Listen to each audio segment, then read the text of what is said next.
All right, we got Randy Myers with us, That's the me. one and the only. I hope so. Otherwise, Dude, you somebody's doing some false identification. you'd be a hard man or hard person to replicate. That's for sure. That's true. I've seen a couple here and there, but yeah, no one pulls it off. People actually try to imitate you.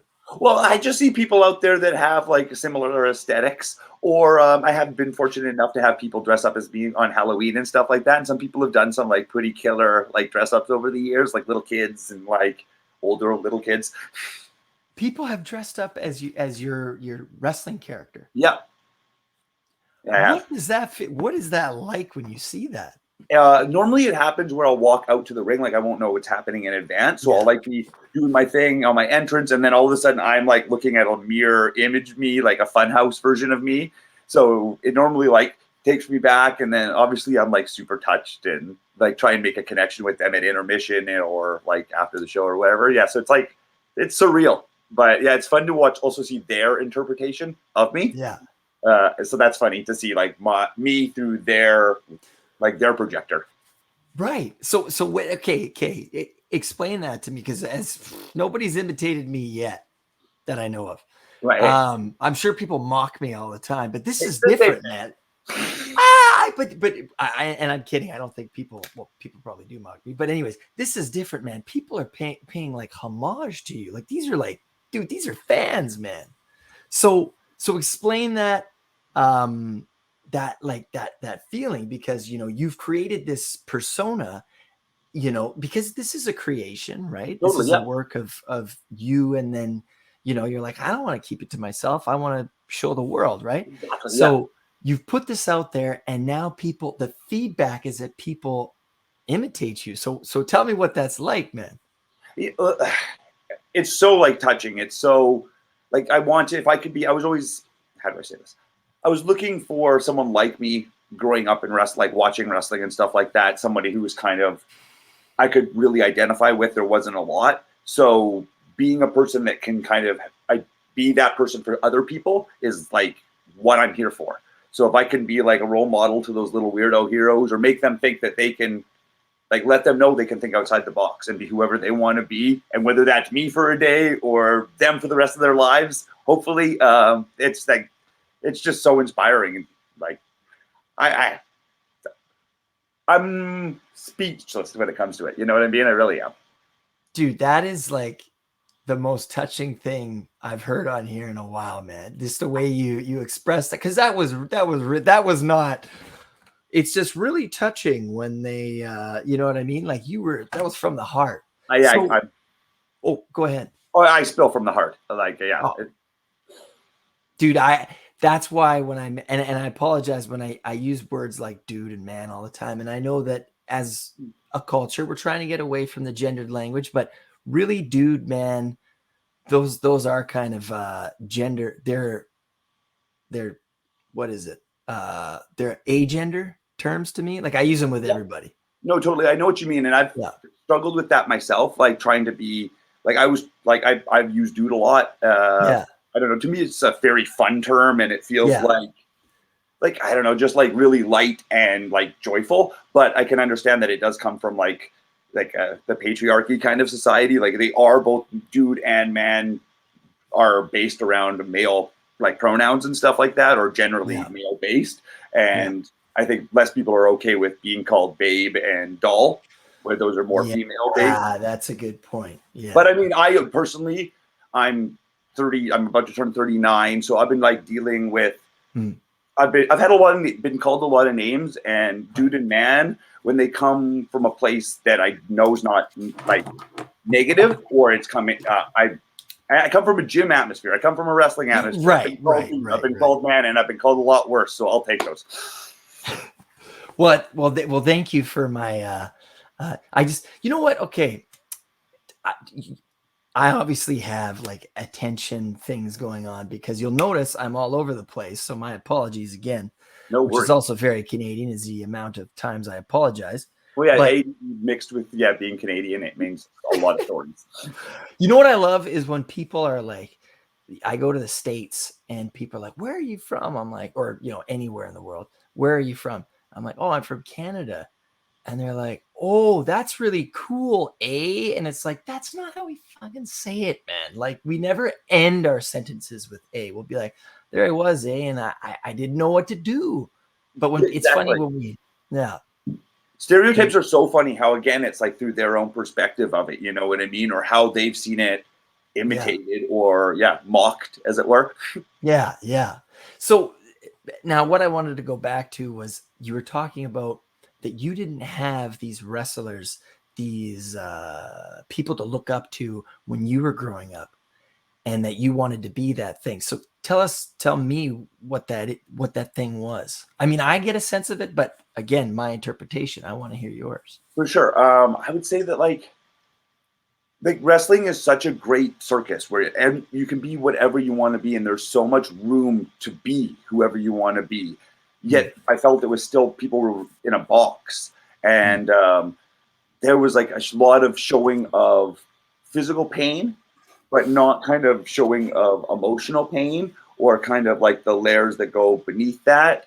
Maybe what might cause you to want to cause other people physical pain or be willing to take on the physical pain yourself. So, kind of like those layers of talking about mental health stuff, talking about maybe why we might want to be these wild, crazy characters, why we might be willing to be thrown off a cage, why we might want to throw someone else off a cage, dealing with that, dealing with gender stuff as well, yeah. not necessarily being the most macho man, as it were. You know what I mean? Being a character that, or being yourself and being allowed to be open about that, but then also not being the heel or the bad guy character, or Yes. you Yeah. know, Yeah. because you're You're open. not weak or yeah.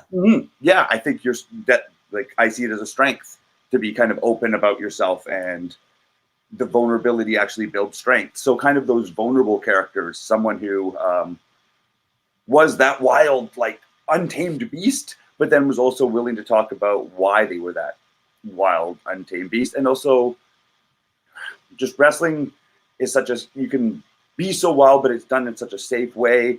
There's such a Mm. like there to me, it's like such a thick form of art therapy that's kind of going by without being noticed for what it is. It's a place where like you could play with those toxic masculine roles. You can play with good versus evil. You can write a story where good can triumph. You know what I mean? Against things that are very realistic within the world. So just kind of, I wanted to take advantage of that place, and then see how far I could kind of turn myself up to 11 within those places, and then kind of break some boundaries along the way. Long explanation. We are all about long explanations here. Good, That's good. that's that's the name of the game, my friend. Sweet, sweet, sweet. Then I don't feel bad. Don't feel bad. I mean, Okay. yeah, because I'm just like listening to this and growing up. So maybe if you're okay talking about these things, but it sounds like you and I perhaps we had similar upbringings. I mean, my dad passed away when I was 14, and that's a very vital time in an individual's understanding of themselves, such as what is masculinity, what is femininity, and how do you navigate those things. And when that happened, I became very stoic, meaning that, to talk about and actually the interesting thing is, before my dad passed, one of the films, my favorite films of the time that I watched right when that happened in 2004, was this movie called The Punisher with Tom Jane. Did you ever see that one? I don't know if I no, I don't know if I did see that one. Dude, like, great film, but it warped my understandings of the world, because now this thing happens, and I work with children. I'm Okay. a registered clinical counselor, and Thank and you. oh man, dude, thank you, man. I appreciate that I felt that when you said thank you. It's true. And I realized, I'm like, there's so many, like, kids kids need to be loved, obviously, but you know what else they need is to be liked, For sure. Yeah, no, that's right? great. Yeah. And it's like, when you know their references and things like that, they perk up. When you're like, not when you, again, it's all in how you know it, right? Because you see the adults do the Fortnite dance, and it's like, oh my god, Like, Yeah. stop, right? This is cringy. But when you actually talk about these things and you're like, man, I used to play Minecraft or whatever it is, and they're like, oh, this guy's for real, right? He's not. Totally, you can engage them on their level, or like not even their level, but just something that really interests them, right? Right. And that's what I realized kids need, because when my things were happening, I realized I was going through this alone. That's how I felt. Of Mhm. course there were people there and they were doing their best, but I did feel alone. And that's a feeling that, oh man, I don't want anybody to ever feel, right? No, for Because sure. I can only imagine your own personal struggles with that stuff. My father, like my mother and father got divorced when I was 4 years old. Um, and then he was still kind of in and out of my life till I was about 10 years old. And then we had like a fight about something frivolous or whatever. And then he kind of put it in my hands whether I wanted to see him or not see him, which right. was really heavy at like 10 years old. I think he was kind of trying to see it as like giving me Yeah. the like trying to do the right thing. Maybe I don't know, but it was just felt like I needed actually being 10. It wasn't the right age for that, so I kind of didn't see him for a long time, and still haven't talked to him in a lot of years now. So I kind of suffered a loss of my father, kind of almost twice, almost in the way that the divorce was a big hit, and then Yeah. also at 10 when I didn't see him anymore. My mom's best friend was kind of a surrogate father for me, who was like this fantastic gay male who was like also my best friend. Uh, Yeah. and so he filled that role really well of like a father and someone who liked me, who had like would be interested in the things I was interested, would encourage my ridiculous behavior. And then he passed away from AIDS when I was 12 years old. So again, well, that was like a different form of masculinity. I had kind of both of my straight male father and then my gay male father kind of away from me at the same time, which left me feeling kind of very alone Yeah. too. So Well, I mean, you've touched on the people that have made this great impact on you, and it doesn't always have to be familial. You know what I mean? Like, to me, friendships are family, because the way that things are in life, you can be estranged from your family, and that not necessarily be the intent, of course. mhm. But then, I struggled to reach out, right? I mean, we're all just doing. There's a choice in life, and my choice is that I want to believe that everybody's just doing their personal best, right? And Agreed. when you look at life that way, dude, man, it's sunny it's always sunny in Philadelphia when you look at Yeah, life yeah, yeah, that yeah. way, right? I agree. I agree. Like it's all our personal experiences and everything that's been put into our body thus far, and our Mm. minds and our hearts that kind of lead to where we're at this moment, right? So I hope you're okay. If at any point you're like, we can go back to another time or pass or anything, you know what I mean? Okay, Like, yeah, yeah, yeah, for yeah, sure. Like but charade. yeah, exactly, yeah. But for some people, it's like it's tough to get into these things, and they don't always know that they're getting into that, right? So I'm just letting you know that, you know. For sure. Yeah. No. But with your dad, because I've often thought about this, like, I'm not trying to make excuses. Again, my goal in life is to understand, right? Mm. Try to suspend judgment as best as I can, but I suck at that. But anyways, my goal in life is to try and understand people. Now, with your dad, I can't imagine what his upbringing was like. And like a 10-year-old, like, he's got to learn to be a man, right? Yeah. Um, such harsh words coming from can be harsh words coming from anybody, like, be a man. Like, well, what the fuck does that mean? Anyways, but your dad, he was he has his experiences, you had yours, but you're you're changing it. You're like breaking the cycle, Yeah. right? No, definitely. I don't want to. I don't. He definitely. Yeah. Like the stories he told me were horrific from his childhood. Yeah. Yeah. Yeah, like definitely he had the same thing, fractured fatherhood, stepfathers, fathers that weren't part of his life, somebody this time, somebody else this time, you know what I mean? All sorts of different male influences, but none that really stuck with him. And lots of tragedy that came with his upbringing. So, and I don't fault him, you know, I don't. Yeah. The choices that we made or whatever, and the choices that I've also made to not reach out at this point. You know, I'm a grown adult. Yeah. You know what I mean?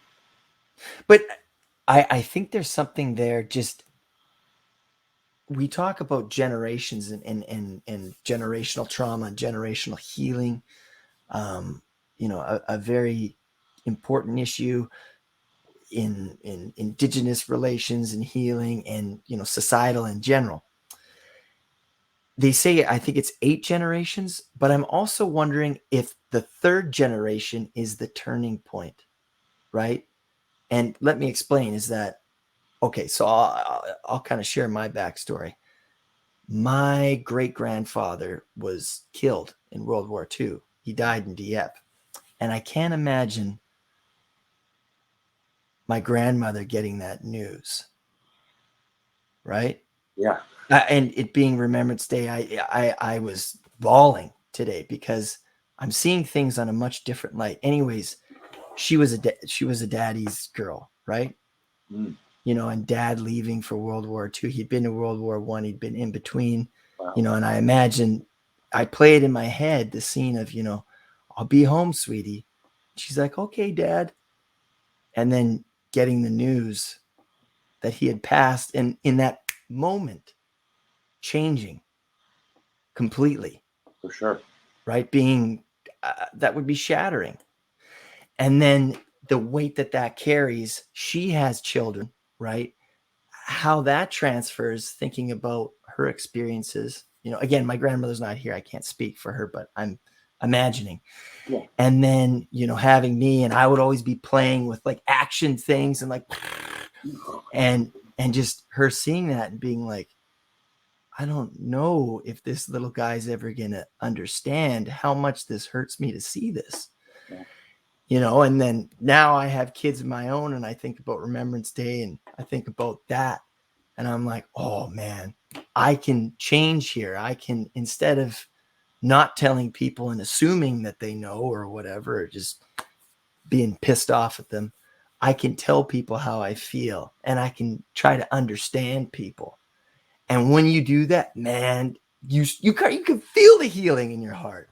But I Totally, think that the totally. 3rd generation is that, you know, do I, because not to make excuses, but it's like I can either try to heal myself or I can be carried by whatever this is. And nobody can blame you for that because it's heavy, No, right? for sure. Existence is heavy. For sure. It's almost Yeah. like a bomb blast. You know what I mean? Like the ones that are the closest to the tragedy are affected Yes. strongest, and then the like. I mean, obviously, I guess people further away with radiation poisoning doesn't really they can't cure that, but it Yeah. affects them less, and you might have the option. They might be able to live a longer life, right, and a happier life. Yeah. Yeah, Well, and that goes into the ecosystems, right? I mean, like you talk about radiation. I mean, when people self-destruct, there's a, like you say, there's a blast radius, and then there's even further out the aftershock and things like that. And that's why what I wanted to also talk about is this decision to put yourself out there and get into performing arts. And okay, that's yeah. something that you did. Like, what? Tell me about when you decided you're like, you know, fuck, I'm not. I want to express myself. Like, I want to take this pain, this hurt, and I want to express it in a healthy way. I think before, like the first time was I was 3 years old. The song came on at the pizza shop, and I started dancing around, and I got free pizza. And I Okay. was like, wait a second, free pizza for being Yeah. cute and dancing around, and I'm onto something. So I was like, from a young age, I was like kind of hooked into performing, and Mhm. then like I've always done it, and then kind of through the years, I've been able to realize like how to insert my like more, making it more therapeutic for myself and making it more richer for myself as an experience, not only to get out there and have people cheer or get a great reaction or a positive reaction from other people, but also going out there and doing something that's worthwhile and that I can like hang my hat on and or my wig or whatever I'm hanging on it, you know what I mean? Like and be proud of at the end of the day. That's like again kind of like performing for that child that needed that performance. You know what I mean? Like be in the audience of my performances and be what that kid needs, you know. them. Yeah. And you know, like man, I know that feel. Like as a teacher, like when kids tell you things, it's like, whoa, like, dude, I taught grade 4 and I had this class like for the whole year and I did not know WTF I was doing, right? Like we'd be doing math lessons and I'm like, because I struggled in school. Like I thought I was an idiot, right? And I was like, oh, hold on. Anyways, but people who struggle in school, they actually can be excellent teachers because they know what it feels like to struggle in school, right? Yeah. And anyways, at the end of this year of teaching grade 4, I told these kids, I was like, yeah, so, you know, it's been a great year. And like 4 boys were crying. Dude, it was the most powerful moment in my, like one of the most powerful moments in my life. For sure. Because I don't know how to verbalize this, but it was like the greatest relationship is when it's not asymmetrical. And it's like, I learned from them, right? Because this is before I had kids and before I really had my shit together. And it was just like, dude, it was touching. Yeah, man. for sure. And then I cried after. Right? I bawled like man, I call them man tears. Yeah. And that's me trying to put, but you know what? It's just, dude, I weep. I cry. I have ugly tears. I like to call it sweat from the eyes sometimes, you know? Sweat, yeah. And that sweat is like an endurance. Yeah. So, but now I've gotten into performing, into doing, you know, stand up, and this is where I want to, you know, did you ever in high school and elementary school, people say, you know, like, why are you doing it? Like, were you ever discouraged? Oh, daily. Yeah, for sure. From the outside or from the inside? Well, I imagine the inside hurt more. For sure, and that probably originally starts on the outside and then works its way in. Right. Sorry. The outside being like people being like, you know, why are you doing this, Myers? You know, I've been like, people have been really encouraging for me. Like I guess just I've been very great, like honored and grateful for who I've been and for where I think people have seen that like that I'm not that I'm good at it, but that this is like what I'm here for, kind of. So it hasn't been that just like no one's been. My mother's super encouraging, which I think is really important to have somebody that's kind of always got your back and you know supports you and like believes in you. So yeah, she's always let me be whoever I want to be and encouraged me to be as much as possible too. So whether it would be in wrestling or stand up or improv or sketch or whatever kind of performances I've been part of, she's been always there right on my side. So that's been really helpful. So no, not too much from like, I would say that people have been encouraging. It's just kind of been like societal stuff. Do you know what I mean? Where it feels like almost not people per se like wagging their finger at me, but just kind of the overall pressure of society to kind of fit in and to kind of match norms and stuff like that. Growing up in Calgary was like very much a part of that and kind of really shaped me to kind of like being bisexual and growing up in Calgary. It was really easy for me to just put my side away, you know, like my gay side away and just be focused on my straight side and just talk about ladies because I like ladies. I got no qualms with the ladies.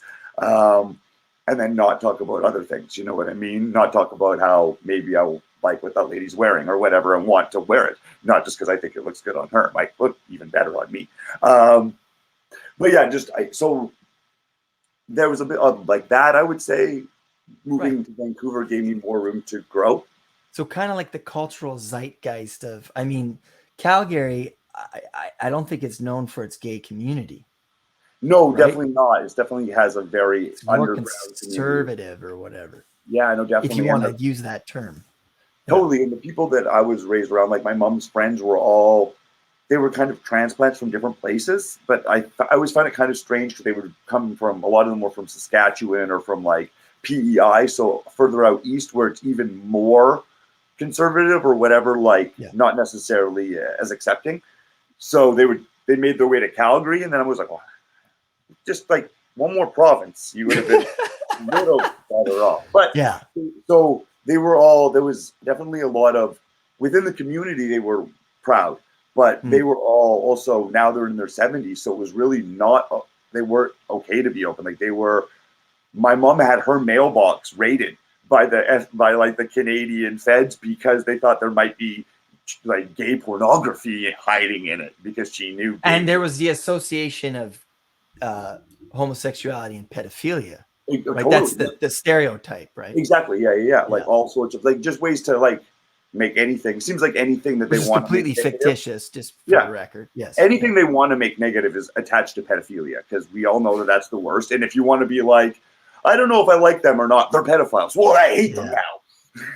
I heard this guy on social media. His name's Trent, big beard. I'll Yeah. send you the thing. But anyways, he's like, there's two things that are completely horrendous in this world. One is an actual pedophile, right? And then the other one is somebody who says somebody's a pedophile but isn't. Totally. And I was like, Yeah. yeah, Because it you're just gonna have a distracts us from the real ones, right? Like it just if we're not yeah. if we're investigating all this stuff and finding all these like false leads and stuff like that, then the real ones are gonna go underneath, right? Well, here's the other thing. I mean, like, there was another question I was going to ask you, but like these conservative types, to use that word, like, why are they so afraid of homosexuality? And here's my theory. Okay, so the Bible. I hate to say this. I'm a kind of an anti-religious person, but anyways, homosexual. Why is homosexuality deemed punishable by death? Why do you think in the Bible? It's only mentioned once. Wasn't it like the waste of seed or something like that? Exactly. They need more believers. They need more children. Yeah. Right? So that's why they would make something illegal. And then it's the same why in the Hebrew Testament, the Old Testament, they said that pork, you can't eat pork, that's an unclean animal because it spoils fast, because they lived in the fucking tropics. Right? Yeah. There's a utility to, or there's a utilitarian explanation, sure. Yeah, there's right, a for reason these why. things. Yeah, but people, but then it goes so long that people forget the reason why, and they just think it's bad because they're said it's bad. Exactly. Right? But that's fear. No, I think it's it's funny how fear. things So get twisted over years, right? why do you think that homophobia exists? I mean, perhaps the answer's in the name, but anyways, why do you think people have such a hard time? Because I think sexuality is a spectrum, and I think that that's probably a thing that like most dudes have popped a boner to another dude at one point or another. I love Channing Tatum, man. I love Channing Tatum. Right? Yeah, exactly. Right? Like, I mean, how many? That's why I can't watch Magic Mike. Exactly. How many cis males are going to want to watch not jacked sports people? You know what I mean? They want these people to be attractive as possible. They want them to be like these superheroes. I think everyone's on the spectrum. So I think people that see it as have been taught that it's a bad thing are scared of that within themselves, maybe. And then when they see other people maybe being allowed to do that, either maybe there's jealousy, there's that I wish I could be that open, or there's also like I was taught that was bad, so that's bad. I have those urges too, and I don't go near them, and they're bad. So I'm not saying everyone's super gay. I'm just saying it's like it's a spectrum, right? And I think it's I think that scares people. I think the people who are I think the people that have the best gaydar are homophobes and then gay people, right? Like how do you like I got picked out for being gay before I even realized I was gay. And I'm like, how did these bullies know I was gay before I realized I was gay? Like because I don't know. So that's my sense, but I don't know. like your podcast, I'm probably wrong. Well, I mean, that's why we ask these questions, because we're not okay, I'm gonna make a blanket statement here and correct anything I say. Just be like, Rob, you're full of shit if you don't agree. Please, I encourage you to. But in our society, I think we're so afraid of getting it wrong. Because we're under constant surveillance. Totally. Right? We are. I mean, it's not necessarily Big Brother, it's your fucking neighbor, right? And they think like, oh man, what an idiot. Like he's posting that. Yeah. And that's why, dude, you're fearless, man. You know what I mean? Like you're fearless, Randy. Like that's dope. You're untouchable, right? Oh yeah. But man, like I want everybody who listens to this. I got friends that are diehard wrestlers. Sweet. And you know what my buddies and I do whenever we get hammered? We fucking wrestle. Yes. Yeah, for sure. Which, hey, if there's ever tryouts for wrestling, I would like to try because I'm pretty good. Cool. Yeah. I'm not as good as you. I'm shitty. But anyways, but here's the thing. I enjoy it. That's what it's all about. Yeah. Boom. But that's what you figured out. And is that not what has made you untouchable? Is the fact that you enjoy every fucking minute of it? That's what, like, I like being from Calgary. I was fortunate enough to be like trained by like the Hearts and stuff like that, like trained in the dungeon and stuff like that. Look at those eyes pop. But yeah, like, so like I only had a little bit of like interaction with Stu where like he was like directly teaching or whatever. But like the one thing he said was like to make sure that I was having fun, that if I'm not having fun, like what am I doing there? And I took away that if I'm hurting myself or like putting that myself in jeopardy and I'm not having fun, that seems really foolish. You know what I mean? So yeah, always try and have fun. And remember that why I got into this. I didn't get into wrestling to not be having fun or not get into performing in general to not be having fun doing it. So bring that joy, bring that childhood joy again back on the stage and whatever I can do. Well, it's like Saturday Night Live. Like when I watch that, sometimes I'm like, this is not funny at all, but these guys are having so much fun. Totally. At least it looks like they're having fun. That's like this isn't right. Yeah. And I think there's a key there because, again, correct me if I'm wrong, but we live in this hustle culture. Like, you gotta sell shit that people don't need, right? You gotta make $1. And like I people have helped me out along the way, but I mean, really that's just been to buy equipment because otherwise this is very expensive. But anyways, I haven't really made any money out of this. But guess what? I'm having the time of my life. But there are times when I'm like, shit, I'm not making. Do you know what? Like that seed gets through. It gets through the filter sometimes. Definitely. But your key is that you don't care about the money. You're just enjoying every minute of it. And last Sunday I was up at 12 Kings and I fucking bombed. But guess what? I was the happiest person in there, man. I was like, I don't give a shit because I did it. Good for you. But tell me about that. I mean, how young were you when you had that feeling that you're like, I don't care how shitty that performance was, I fucking did it? I think it probably like I was never an athlete growing up. I was always like lean to the dramatic side and like theater and stuff like that. So I would actually write essays rather than doing gym class because I refused to participate in them. So I would write essays on sport so that I could pass gym class rather than participating in the sports themselves. Because I got duck feet, man. I know where you're coming from. I got duck feet.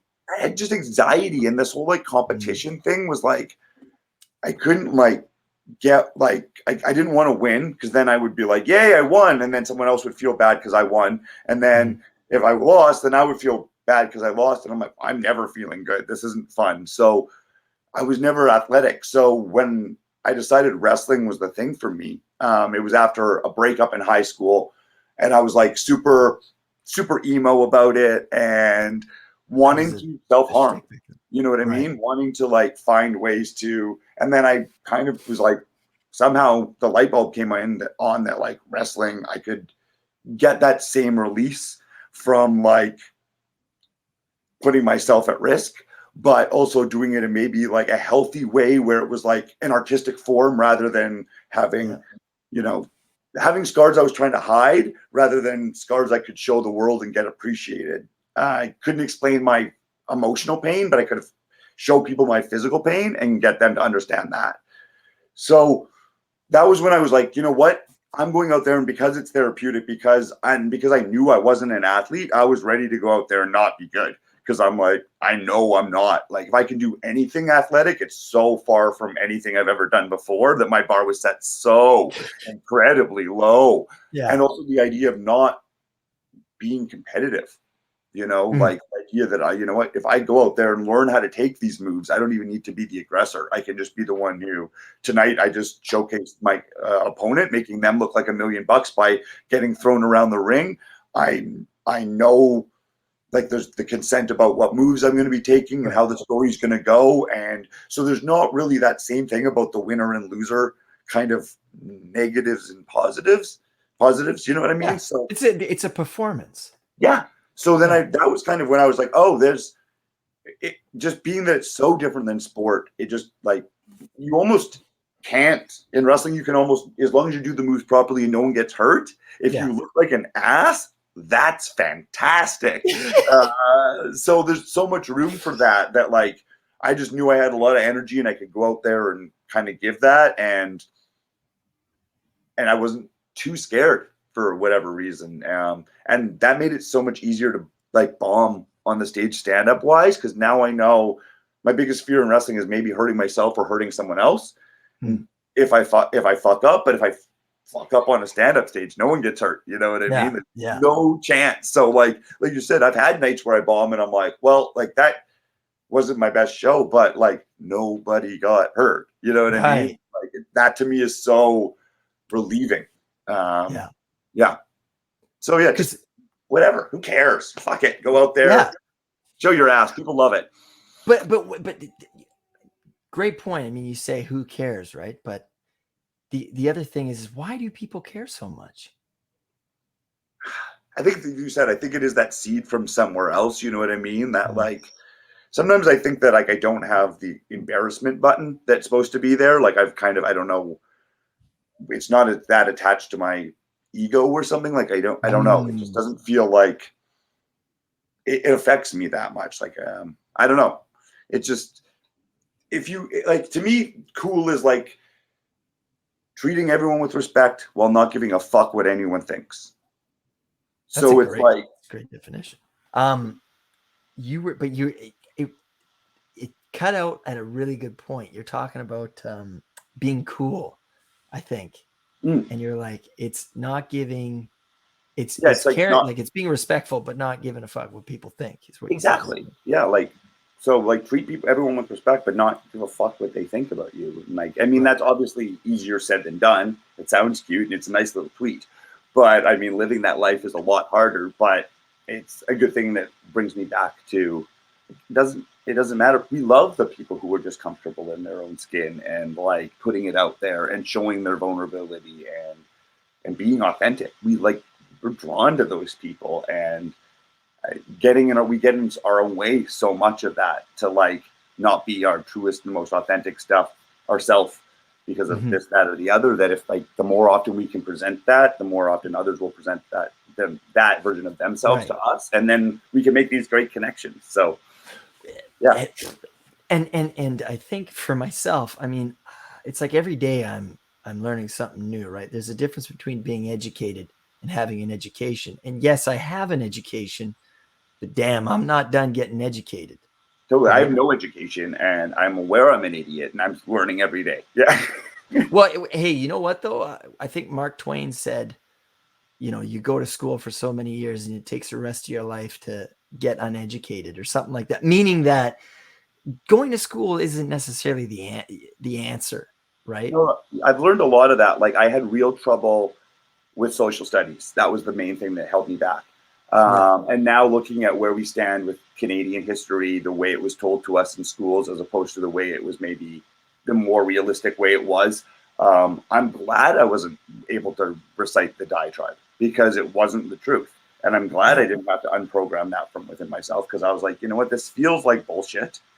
And then I was like, that's where, like, having a parent that was understanding was so important, like, and so huge in my life, because I could be like, Mom, I Hmm. feel this is bullshit. And she's like, yeah, I'm not going to tell you that it's not. And Yeah. then, so she would understand when I'd come back with barely passing grades, uh, Right. and so she got it. And I'm proud about being taught how to think as opposed to how to recite. And I think that's important and a gift that I was fortunate enough to be given and by people around me by encouraging my own like offbeat brand. Right. What and that's a good point that you made, that, there's the route, the things that we just resuscitate, and then there's the abstractively understanding them, Yeah, for sure. right? And and you picked that skill up, it sounds like, through your relationships. Like, it sounds like you had some excellent connections growing up, For sure. I did. Yeah, with your mom. It sounds like you have an excellent connection with your mom. I definitely do. Yeah, no, for sure. She was very, like I said, encouraging. And then like I've had other people that were like my godfather was very influential in my life. A former like a pastor of mine or preacher. I don't know what they call themselves, but like one of Yeah. those people that wears the white thing, and rub your forehead with oil. He's Catholic. Anglican. It's Anglican. Okay. Yeah. But yeah, so he was a big influence on my life too. So there were these like fantastic outside the box thinkers that I was able to be raised around and yeah, influenced by. So I'm definitely a combination of their. You can definitely see their fingers in the mixing pot. So, who would you say are your two biggest influences, first in your family and then outside of your family? Now, I think I know who they are. I think you've mentioned them already, but just Oh, for the record. so I would say that like I'm like my mom definitely for sure within my family. She was the one like she's the fuchsia colored sheep in the family, I guess you would say. Like she's definitely the one that she was a drummer, so she beats her own to her own drum and has always been herself and like unflinchingly herself, which is really cool. Even when it's caused her a lot of pain, but still brought her a lot of joy.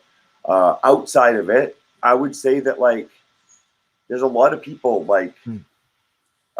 Craig, who was my mom's friend who passed away from AIDS, was definitely a huge influence on that. But then, like, honestly, I'm gonna have to say, like, I would say Mick Foley, Mankind, the professional wrestler. Uh, Dude, I yeah, love that guy. dude, love. Mankind was my favorite iteration. You just said, dude, I love that guy, which is like so unintentionally funny. But when he did the Hell in the Cell with the Undertaker, Right? Yeah, like You're that just, match, he's so special. yeah. Like I And he loved it. Do you know what he I mean? just Like he was like your love that you're talking. Like, he did not do it for the money, no but he got paid very well, of course. But and I'm glad he did because he needs it now for his children and yeah, for his health, medical bills and such. yeah, But just like there was he this put his life on the line. Yeah. totally this purity when he would perform, this sincerity, this lack of masculinity in the most masculine way. He was like punk rock without realizing he's punk rock. Like so like in the face of authority, always kind of doing things like when he won the title and he grabs the microphone and he says that like he dedicates it to his children at home and says like your daddy-o did it. That's not something that wrestlers do. You know what I mean? That's not Yeah. like the bravado over the top They telling you. never break character, a lot of them. No, and he was so sincere with everything and told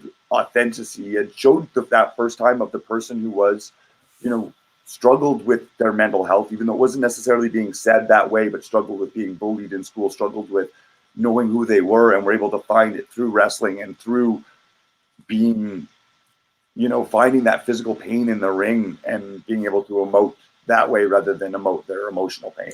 And I still feel he's like the strongest version of that on the mainstream media wrestling forums, like wherever you could see wrestling. He's the version of the tortured artist, Right. he's like the comparison between like a Van Gogh and him with a missing ear. Like there's just so many, like it just feels to me like such a such an amazing person, and then does work for such great charity work, and is such a like authentic, good person that plays this crazy, the most over the top character I've ever seen in the ring, snorting like a pig, pulling their hair out, smashing their knee with a fork, and then is the kindest, sweetest soul outside of the ring. So I think having that outlet to be that wild gives him the ability to have been that sweet.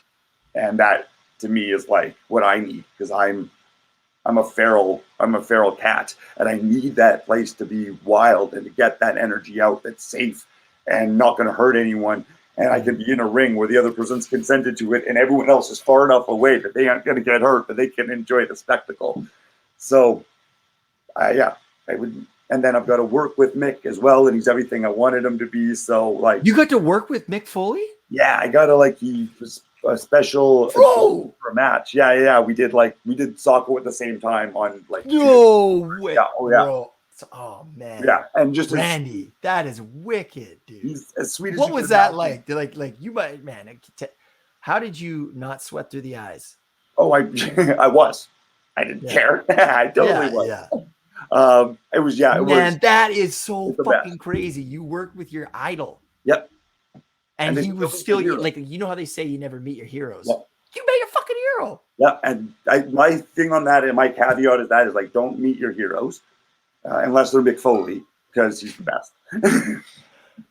Although I will say this, I met the lead singer of Disturbed, and I love heavy metal music. I mean, you know, that was my catharsis was metal, and he was the real deal, dude. Sweet. Yeah, because awesome. I was, and it was so cool. I mean, I didn't, but I told him he was at a restaurant with his wife, and I was like, he was like, he had to sit at the bar, and he's like, nobody knows who he was on the cell phone with his friend. He's like, I'm at this bar, and they wouldn't get me a table, so I got to sit at the bar because nobody knows who a rock star is, you know, whatever, right? And then afterwards, I was like, "Okay, sweetie," to my wife, I was like, "Jen, I got to go to the washroom." She's like, "No, sorry, I'm lying." She's like, "Rob, I got to go to the washroom," right? But she says to me, "Just don't fanboy him," right? And I fucking did. I fanboyed him hard, and I walked up to him. I was like, "Hey, man, I just want to say, your records, I have every single one, and they changed my life." And he was like, they helped me become a better person. And he was like, "Thank you, brother." Like, it was the coolest thing, because you could have been like, "Oh, fuck off," right? He was like, "Thank you, brother." And she shook my hand, and I was like, "I'm so sorry to interrupt your dinner with your partner here. I said your girlfriend." He's like, "Girlfriend, this is my wife." And I was like, you know, because when you meet these your heroes, you're like, "Oh, I don't know what to say." Totally. And then his wife is like, "Oh, get a picture with him. I'll take a picture." And anyways, it was the coolest thing ever. But your story, you worked with them. No, but like that just shows, like, I don't know. I think we really can pick them. You know what I mean? Like, I think that's so much of it is like, if you see this person who portrays a jerk on every form of media, and that's what they're selling, and then you're like, but they're my hero, when I meet them, they're going to be awesome. No, of course they're not. Like, I think when like I've had MO is to be a dick. Yeah, exactly. That's you wouldn't almost want them to be off brand. You know what I mean? Yeah. So, hey, like, man, thanks a lot. Yeah, it's a hard act, and no. So but like working with him, I got to also be on the road with him for one of his comedy tours and like be his little chauffeur. Like, I didn't get a hat, but I wish I did. So got to spend time with him on the road, and like, he's just everything you could wish, and like, it just shows that really these things can happen. You know what I mean? Like, they really, really, if your heart's set in it, you know, you can make it. You can make these things happen, and just never give up. You know, and like, believe. And it's not going to happen for everyone, obviously, unfortunately. But like, I mean, I don't know. Just keep at it. I think though that in your pursuits, they've never been unrealistic. You know what I mean? Like, you're not like a young kid saying, "I want to be Jeff Bezos," or something. You know what I mean? Sorry, I always pick on Jeff Bezos, but that's okay. I don't mind. Yeah, but you wanted to be you. Yeah, and then that just was a byproduct that you met Mick Foley versus I want to be so and so. Well, it's like, well, that person's already been done, but you invented yourself. Oh, I would fail totally. I fail at being myself a lot of the time, so I'd totally fail Me at being too. anyone else, right? Yeah. Yeah. Okay, so let's talk about that for a sec. Mental health is a big part of your story and who you are. Um, out outside of wrestling, or is it wrestling that really helps you deal with the internal things? There's a lot of things. Like, it is a daily struggle that involves like lots of different pieces that kind of make it. Like, having my like diet fine tuned is really a big part of it for me. Like, getting physical activity. Like I said, I feel like I have I'm like an Energizer bunny, or I have all this energy inside me, and if I don't get it out in a proper way, it becomes like negative. Mm-hmm. So I have to like lots of time at the gym. So being a personal trainer helps kind of me pass along that energy and keeps me active all day as well. So kind of like almost shaping my life around different things that are therapeutic for me. So it's almost like full day therapy, but it's like I'm able to still make a little bit of money off it and live. So yeah, it's whether it be like the stand-up's a big part of it too, having a place where like I find I love wrestling, but it's not necessarily every kind of art form has its own set of crayons that you're allowed to paint with within that box of emotions. So it's harder to bring out certain emotions within improv or stand up or wrestling or whatever, you know what I mean? So I find that like wrestling's really great at getting out your aggression and getting out your quest to be the best and overcoming adversity and stuff like that. But talk about making jokes about mental health or depression stuff, like there's not, so I needed another outlet to kind of get that piece of me out. So I kind of use art and therapy as my therapy, and then try and make money off that at the same time so that people can pay for my therapy. Yeah. I've also been involved in like therapy since I was like little. Like I think I was my first therapist when I was 7, and I've had more therapists than sexual partners. So that's a great joke. That it never lands as well as it landed with you. So. Well, I think that the 12 Kings place, is that the only place that you go? I do 12 Kings for their open mic, and because I also kind of like hanging around with some of the people there. Oh, like beautiful people there. Right, beautiful exactly. People. Yeah. And then I also do Rawsome Comedy downtown. I've done some spots there, and then just kind of a couple other places. Like I'm doing Crummy Comedy, which is on Main. Have you done that show yet, or been to that one? No. I'm very new to this. Okay, Mondays. It's Monday nights, but I'd say it's like it's intentionally one of like it's an open mic that you sign up for in advance, and then I'd suggest you do it because it's like everyone kind of want everyone to come out. So and then you get like 3 minutes, and whoever bombs the hardest that night gets a cupcake. So it's supposed to be that's great. It's supposed to be the worst show in town. So yeah, they're really great. Duly noted. Yeah, definitely check them out. Yeah, because 12 Kings is known as being like you're supposed to bomb. Like it's called a dirty room. And I like this is all new to me. So a dirty room, correct? Tell me if I'm getting this right. I think that's new to me too. I don't know that. I'm new too.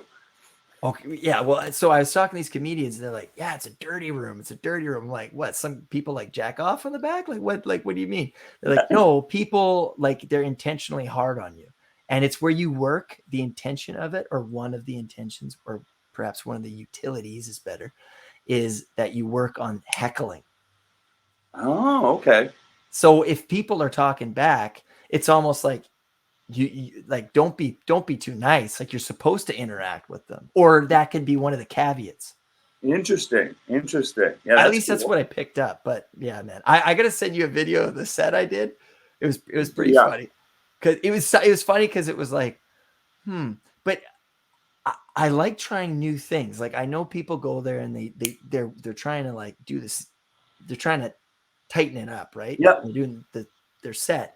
But for me, I'm like, I just want to see where I go. I just want to riff. That's cool. That's fun. Is that what you do, or do you pre-write your stuff?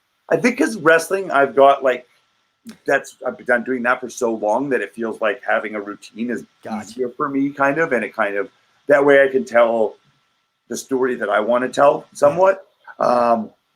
Yeah, so that's kind of what I've been going on. But I also feel that now I've got my 3 minutes or whatever that works enough, or 3 to 5, and then I want to branch out. Now I feel I'm kind of got that, and now I need to like branch out stuff and deal with like these things, like be a little bit more present. I feel that I can kind of go in there and just be such an act that I almost feel I'm not connecting with the audience. Right. It's more like a show rather than back and forth kind of with the audience. You know what I mean? And that's the goal, is to have the show this is for the audience versus just a what back and forth with the audience. Yeah. Well, I Yeah. just want to connect. Like I love connecting with people, and I'm known for doing, like, I'm good at that in wrestling. So I kind of would like to work on that a little bit more rather than being separated. You know what I mean? Have maybe some time within my act where I'm interacting with them, right? Yeah. Marry the two. Totally, because I can't turn off the like over the top theater stuff and being like a showman, and yeah, that's part of what I loved it, man. You're like, I taught my mom how to do push-ups. Does anybody love their mom? And I was like, me. Yeah. Like, I challenged my mom to your mom. I was like, that was awesome, man. Yeah. And everybody else is like, what the hell is going on here? But drew me. I like to bring up my wrestling too, right? And it's true. I did teach my mom how to do push-ups. So there you go. Yeah. Well, I saw a picture of you and her on your Instagram. Yeah. Randy definitely told mom how to do a push-up, I believe. For sure. How have you coped with COVID? Because you're a wrestler, you tell us that you have this energy, this kind of, dare I say, do you like Tech Nine? No, I don't He's know. A rapper. Yeah. He's a rapper, and he sings a song "Demon," and he says, "There's a demon inside of me. I gotta kill it." Part of ICP Posse or something, wasn't he at one point? Or am I wrong? Yeah, he's done stuff with them. His rap is like, it's like, insane psycho rap is the kind of his thing. But anyways, but for him, there you go. That's his therapy, is him just doing this rap. He doesn't mean what he says. But anyways, in this song, sorry, tangent, but he's like, there's a demon inside of me, gotta kill it. And for you, it's like you got this thing inside of you, and when you perform, you get rid of it.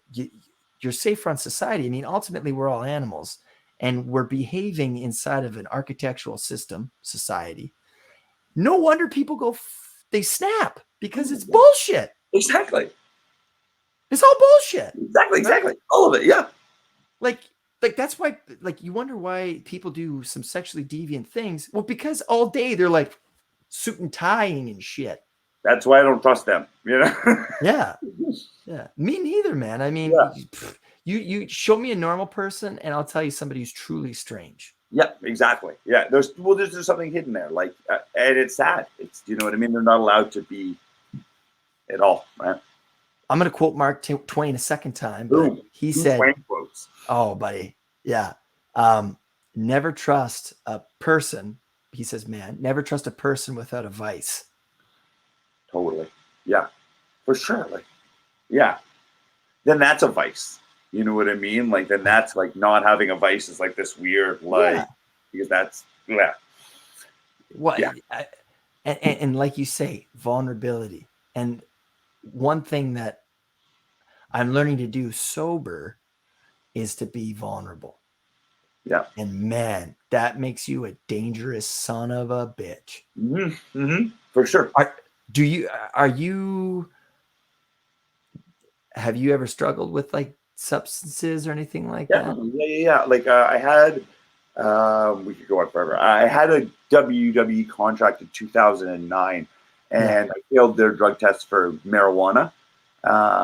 They test for that? Yeah, this was like right after like the Benoit and the Guerrero stuff. I would never get into the WWE then. Right. So that was the time when they were like super strict on everything, because they'd had such big things in the media about drug deaths and stuff like that. So everything was banned. I don't know what the rules are now, but whatever.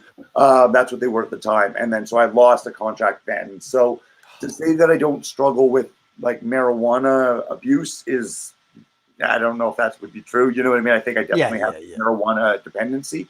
But that, like, because I've known that from a young age, I've not dabbled in any other drugs. Yeah.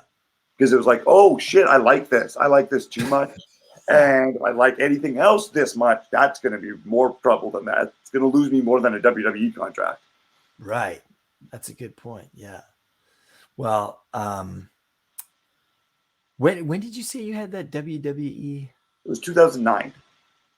So is that something that you're going to pursue? You're going to continue to pursue, or I like at that time it was really cool. Like I went down for it was just that they had a tryout. They had to pay for it at the time. Fly yourself to Florida. They would like audition. They would like not like it was a chosen audition or whatever, but you still had to pay to get in. And then I just went down to like learn. that's Vince McMahon for you. Exactly right. I went down to just learn from the best. Like I'm like, Yeah. this is a cool opportunity. I wasn't looking for a job. They were offering 2 contracts at the end of the camp, but I was like, if I can just go and like be with by As that a full-on camp. Gotcha. yeah, exactly. So I trained with Natalia and like Tyson Kidd and Harry Smith and Davey Boy Smith Jr. And they were my like my fellow people in the dungeon. So like we were the last class of the dungeon together. And then they all got signed to WWE. So all my friends were down there. And then I was like, and the dungeon closed down. So I didn't really have anywhere. This is before Lance Storm started training in Calgary. So I didn't really have anywhere to go. So this WWE thing popped up and I'm like, cool, I can go learn from them for a weekend or whatever. Went down there and then like Dusty Rhodes took a liking to me and like promos and stuff like that. And like was very influential in actually he was the first one to like see the feminine side of me and like encourage that through wrestling where most people were like kind of trying to hide it or mock it. He was like, he knew that like he himself hyper masculine. I mean, the 2000s for sure up until 2012, I'd say, and even still, it's pretty. Yeah, it's still WWE, right? Like they still are. It still is, and now it's like before it was a boys club, and now it's a corporate boys club. And I'm sorry, but Vince McMahon, he's not. I wouldn't say he's a liberal type. No, definitely. He's like, there's a reason that there were 2 back-to-back WrestleManias held at Trump, whatever it was in Atlantic City. And I don't like the term liberal conservative for these things because I actually don't think that's no longer what they embody. They embody something far more sinister. Yep. Well, I would say that Vince has his liberal sides too. Like he definitely was willing to push things. You know what I mean? That you would consider not necessarily conservative values. I've seen Vince McMahon walk into a church and walk up to the altar and then tell the altar that he is God, not, you know what I mean, directly at a cross. So that's definitely not your classic Republican move. I don't think that's liberal either. I think I don't know what the fuck that is. That's Vince McMahon is what that is. Yeah.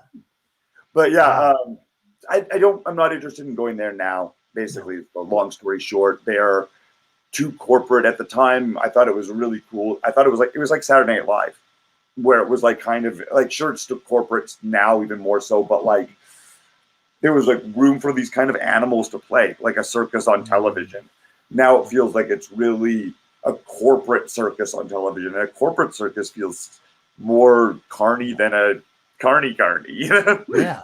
Well, it's an imitation of itself, and and bringing up Mankind,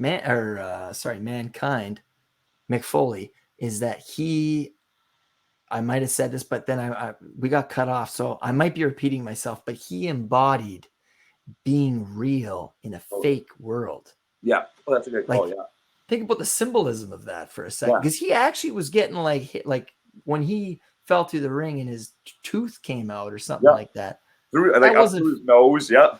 Yeah, that's right. Yeah. So, but I think that's so interesting is that he was real in an artificial world, and like what a takeaway. So, last question about the professional wrestling. What do you think about Chris Jericho's Bullet Club? Oh, the what thing? Jericho and like the in Japan, he has his Japanese wrestling club. So they're like the Bullet Club is an offshoot of like they're their own kind of group or whatever in Japan that's been going for a while. Is it ECW? Is that the name of it? In Japan, there's New Japan. Okay. Yeah. So New Japan's been like a thing for a long time, and then the Bullet Club is almost an offshoot of the NWO. Okay, yeah, So yeah, like kind of like through the years and through different incarnations, and then Jericho was over there doing some work with them. And I think it's great to do like cross promotion stuff. I think Jericho like is the fact he's been able to reinvent himself so many times.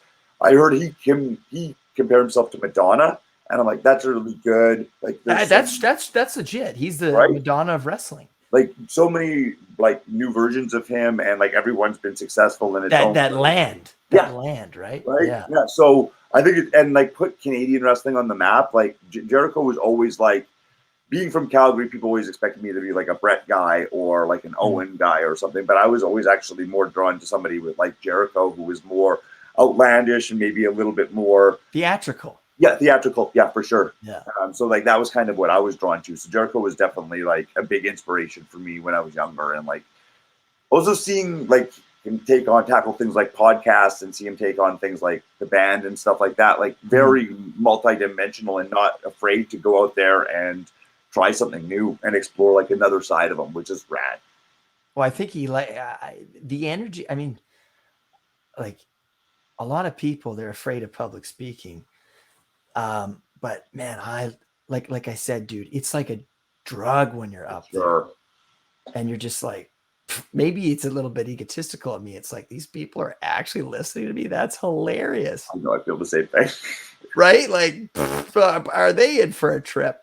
And but then when somebody laughs, whoa, that's Yeah, another dopamine hit, exactly. because you're like, wait a minute, because I've heard this before, and I know this to be true, is that laughter is like an orgasm. It's like you can't control laughter. You just Yeah. like, you're like, ha, it's like involuntary.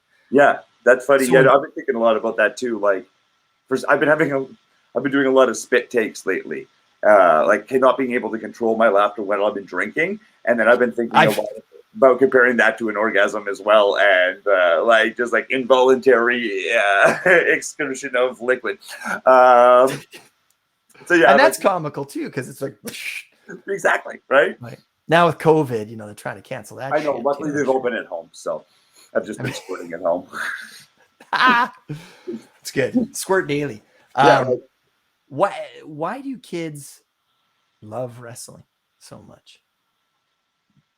I think because it is like I think it's so natural, right? Like you said, when you would get drunk with your buddies, you want to wrestle, right? Like it's Yeah. just And that's when your innateness really comes out, when you're drunk. totally. I think it's just like I've seen like two brothers or two siblings, doesn't matter what gender they identify or don't identify as yet or whatever, rolling around and like just like that. It's so instinctual. I think that like it like draws people in, and it across like you don't. It's without language. You don't need to be told the story with like these complex words or anything like that. You can Yeah. tell who's like evil Great and point. who's representing good, and Like then Mr. Bean.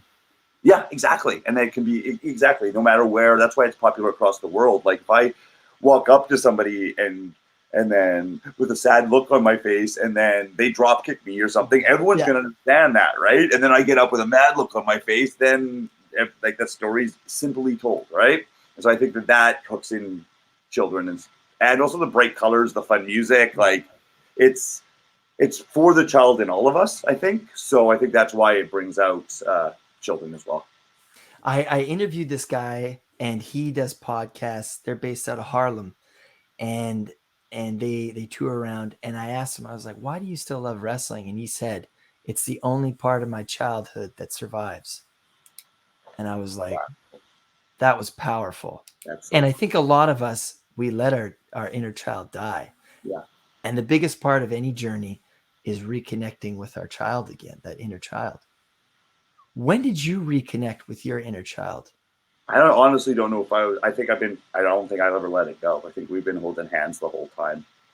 You know, That like is a I've been really. beautiful answer. I've been doing this. Like I started wrestling when I was 17, so like it was Yeah. right out of school because I had trouble with school. But then the Hart family helped me graduate high school. So like, right, like yeah, like one of them's a teacher, so he was my wrestling coach and like helped me get my social studies finally. So it's been my whole life, and I was able to like dedicate it to that, and so I've always been able to have that like childhood wonder and be thinking about like I wonder what kind of funny pants I want to be wearing, or you know what I mean, what kind of Yeah. song I want to come out to, or like silly in-ring spots or whatever. So I've been fortunate enough, and again, like having the support of my mother and stuff like that to be myself. You know what I mean? Not ever having to let go.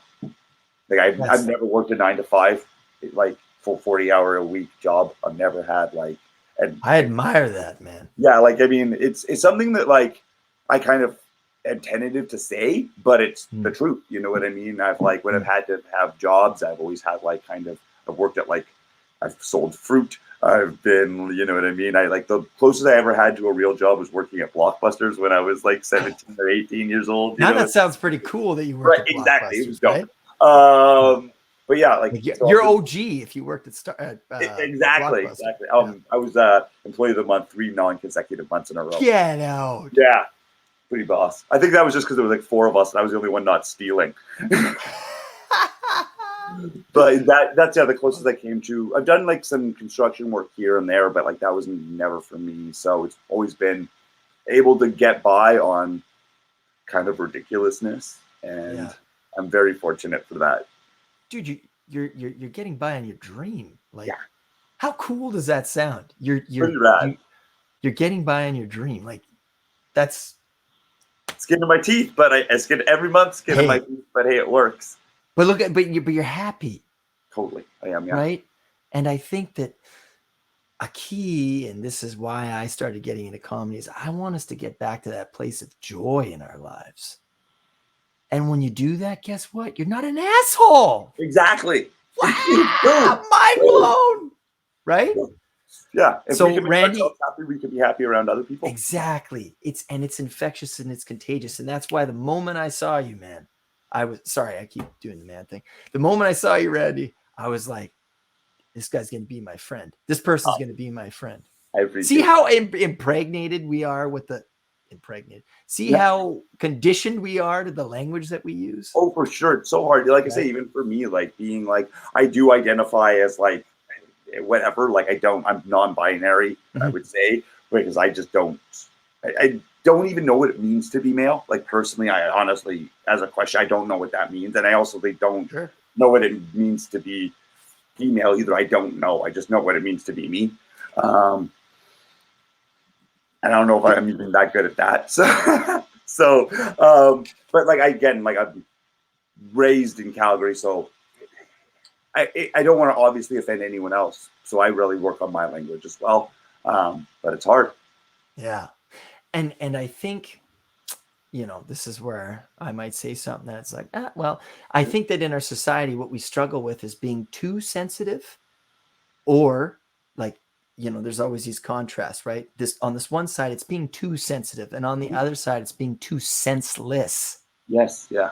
Yeah. And we really have to walk. If we can walk in the middle, that's where the joy is, right? Because if somebody says something and that offends you, the key is to look at to try and examine yourself and ask, why does that hurt my feelings? Mm. Right? And it's not something to be ashamed of, but it's just to ask ourselves why, because not everybody knows.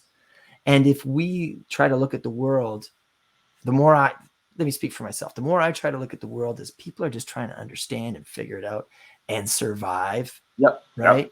Because some of the richest people in the world, dude, they're fucking miserable, Oh no, definitely. Yeah. right? They don't smile like you, Yeah.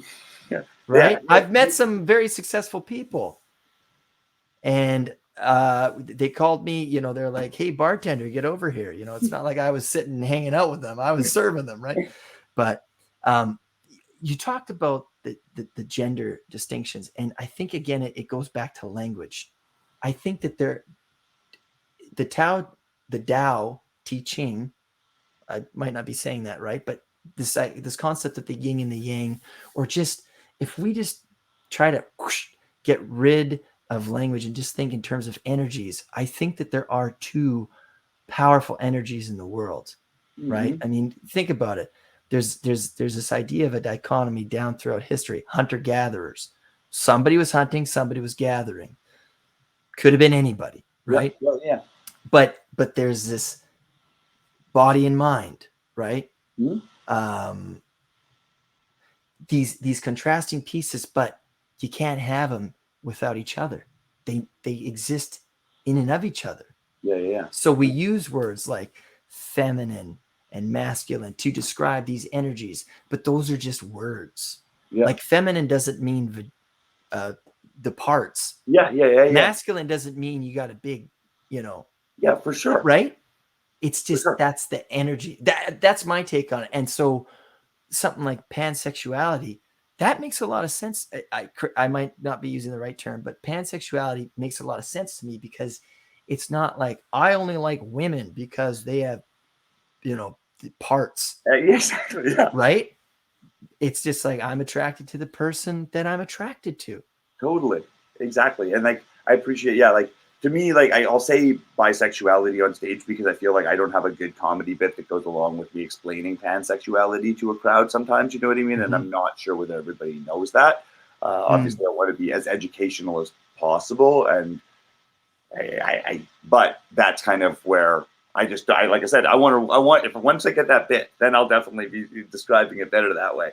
But yeah, I find for me, it is just that it's like, I'm attracted to that energy. I'm attracted to the just what that person can bring to me, not necessarily like genitals is so kind of boring. You know what I mean? You can do like a handful of really fun stuff with them, and then that lasts for X amount of time, and then what happens around X amount of time that I'm kind of actually more attracted to and more interested in because that's more of the time. Yes, yeah, and that's that again, I try to avoid this term, but it's like the essence of the person. It's the person. You love the person. Exactly. Like people who have been together for X amount of years, it's not because they're, a freak in the sheets, although maybe they are, but they get along. Like they're friends. They're best friends. Exactly. You want to have a successful relationship, be friends with that person. Why wouldn't I want to live with my best friend as opposed to somebody that I just like, I don't know, like their butt? Yeah, because that gets old fast, right? Definitely, yeah. Well, I didn't think we'd end on this, but really it's like, what is the difference between, because like I was saying, pansexual makes more sense to me, not that it has to make sense to me, but it makes more sense to me than bisexuality does. What is the difference exactly? I think it's just old language. Like when I first came out, it was bisexual because that was, I think, at least what I was taught, or what I had heard, and that was when I was like very young in high school and nobody gave a fuck. And then like everyone just like looked at me and didn't give a fuck and shrugged. And then they're like, "You're still going to probably be dating women because you live in Calgary or whatever." They just didn't see it as they didn't see it as a real thing. Sure, you are. Yeah, so was Mick Jagger. Exactly. Which I mean, who wouldn't be if you look like that, right? Everyone thinks you saw it. So, and then when I kind of like rediscovered myself more recently and kind of like looked deeper into that side of myself, it was just that like non-binary people were at that point like, where do you put them? Are you going to say that they're male or female? People that are like transitioning, you know what I mean? Are you going to necessarily label them? People who don't feel comfortable within a gender spectrum, are you not going to be attracted to them? So like bisexuality just means like ideally like your standard male and female gender. Like gender, it just deals with gender norms. So I think when you're talking about being someone who doesn't like gender norms, having a term that really is very gender normative is very odd. So I think that's where the pansexuality just feels more comfortable to most people. But shorthand bisexuality, I think, works easier on a stand-up stage rather than right.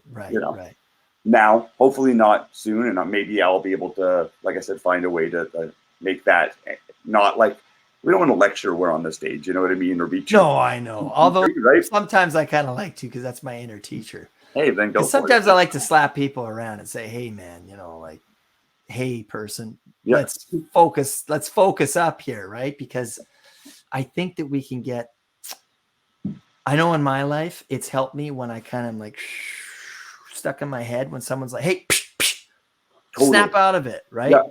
Not physically, but like, "Hey, dude, like, Rob, like, you gotta take some perspective here," and you're like, "Oh, thank you," I love that. And that, but it can't be somebody on the street. It's somebody who cares about you. That's what somebody who loves you grow. somebody who wants to like challenge you and make you a better person. That's like so caring and so thoughtful, and is there for you with the journey for you, not just to say, hey, you should do this, blah blah blah, and then fuck Yes. off. Someone who's there to help you and teach you, or like wants to like help grow with you, right?